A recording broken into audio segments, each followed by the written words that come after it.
Fairly quickly, I wanted to come on again to talk for a few short moments about, I guess, the contrast of concepts of diversity and inclusion in church. I put a bunch of things in my title because I thought that it would grab people's attention so they could look at this video either now or later. Hopefully it works. But I guess the primary thought I was thinking about is how everybody likes to demonize Black Lives Matter. They like to demonize the people that agree with the sentiment. They like to put people in political boxes that agree with the sentiment. And even looking at the Black Lives Matter website and, why it was created, when it was created, who it was created by, people got a problem with that. Oh, they want to dismantle the nuclear family. People got a huge problem with that, but it never said that they wanted to demasculate the man as the father of the household. They basically said that they support a more of a village, takes a village to raise a child construct. Also, they focus on marginalized within a Black community, such as somebody that is a part of the LGBT community, people that get a bad rap, people that are marginalized or picked on because of their choices or because of their lifestyle or because of whatever the reason. They centralize their organization around those people so that those people won't feel like outsiders. It's quite like how the church is supposed to work as far as the members, the gifts or the members that are more susceptible to harm, are the ones that are protected more. Or like a man is instructed that his wife is the weaker vessel within the church. Basically what I'm trying to say with the topics of diversity and inclusion or the Black Lives Matter is that, there's too much demonization of good efforts such as that. And dare I say good efforts, because then I put myself into a category to be demonized for supporting Black Lives Matter. Anybody who knows me knows that I don't really rock with, homosexuality or LGBTQ as a, preferred, lifestyle. I got friends that are in the LGBT community. Oh yeah, I'm gonna talk about the Antichrist in a second, Nandi. I'm glad that you got intrigued. That's the purpose for it.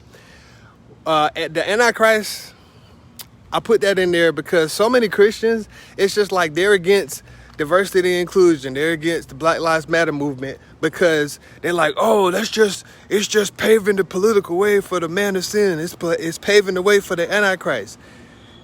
Yo, the spirit of Antichrist is already here. Most Christians operate off of fear so much that it's not even funny. Like, we operate and we act as though we can keep the Antichrist at bay. When in the Bible, it already says that the Antichrist is coming. It already says that the end of the world is coming. It already says the tribulation is coming. There's all these bad things that are coming onto the earth. And I'm not saying that we should act apathetic or like we don't care. But at the end of the day, I just believe that we have wrong focuses. We demonize people. We demonize the LGBT community. We demonize Black Lives Matter for trying to disrupt the nuclear family without even realizing that the whole thing about it is that they have, it's a more noble cause than that. How does Black Lives Matter pave the way for Antichrist? That's what I want to know. But I've heard it plenty of times in church services. Oh, the undercut is they want to, basically they want to destroy the nuclear family and, this is the agenda of the Antichrist. They want to, they're not for just crazy stuff. They want to destroy the Black family. Gay people aren't for reproduction. You can't reproduce as gays. And so they don't care about that. Just all this stuff. And I mean, on the one hand, I guess I get what they're trying to say. But at the same time, why are we so focused on stopping what already exists? Instead of wasting our time trying to stop the Antichrist and trying to stop the agenda of the Antichrist, what happened to us actually focusing on the soul? It's not a Black Lives Matter about. I know there's a whole bunch of misconstrued information about what Black Lives Matter is. And you can plainly go on the site. You can plainly go on the website and see what Black Lives Matter stands for. And that's not enough because, people go on there and they take what the mission statement of Black Lives Matter is and they demonize people. Oh, Black Lives Matter was created by 3 lesbians. Are they doing good work or what?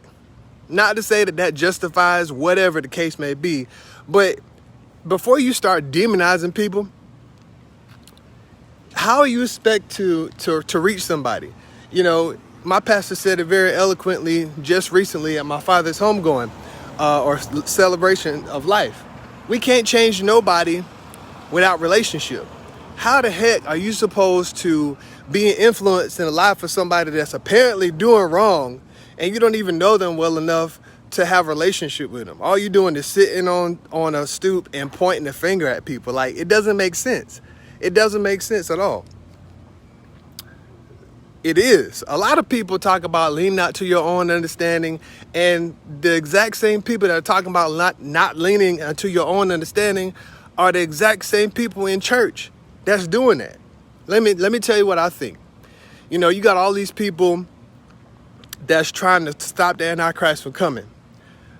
I think it's very possible for the Antichrist to claim Christianity and to claim to be a Christian and all this other stuff. I think it's quite possible for actual Christians to be persecuted by religious Christians. You see it now today with, what's going on and how people like to use religion to their own end. I think that it's very, very, very highly likely that the ones being persecuted or the persecutors themselves could be people that claim to be Christian. We out there worrying about everybody else, worrying about the Black Lives Matter movement, worrying about people that's facilitating the Antichrist coming, and not really looking at our own selves as having issues. It'd be the main ones talking about we got to stop this and we got to stop that don't be looking at what they do. And you think you good, you think you cool because you in church, but some of the worst people, some of the worst sinners are in church.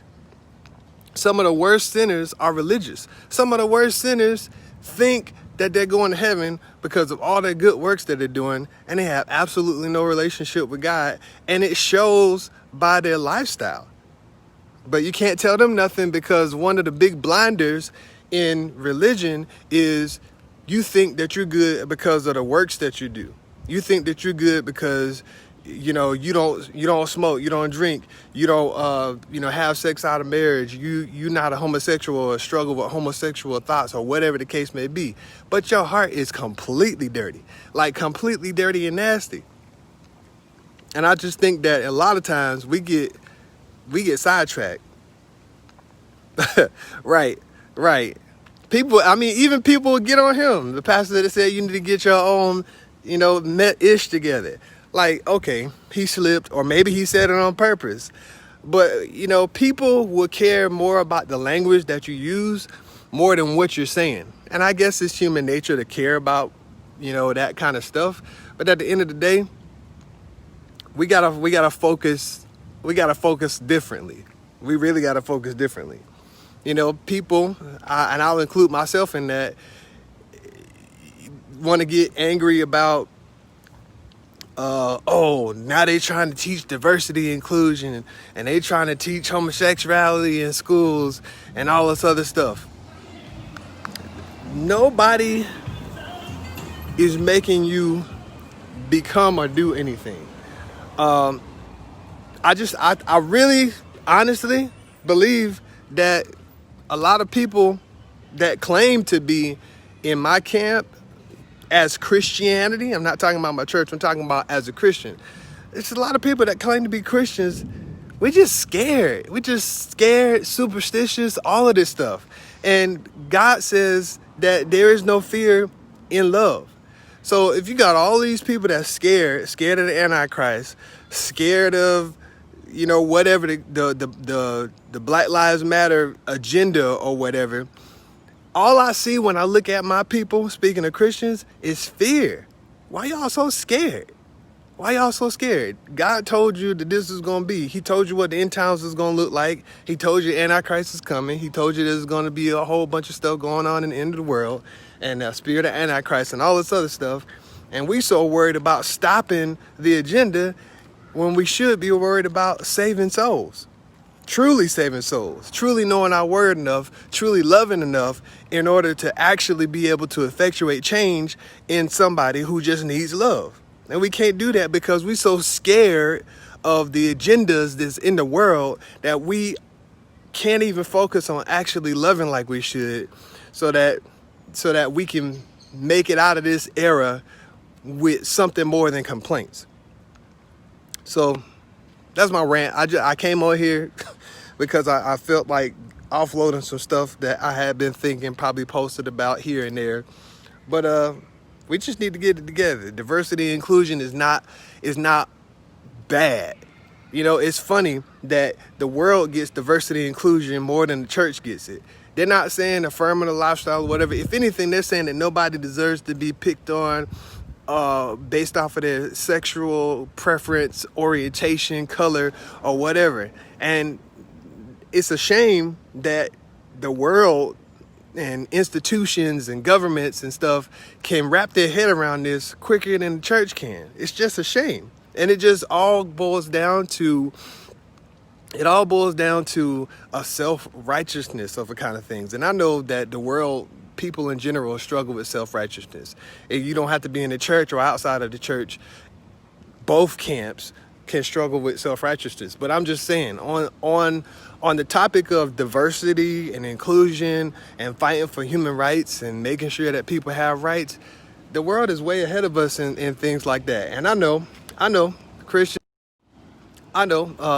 Christians, the typical traditional Christian, focus on the fact that it's wrong and whatever.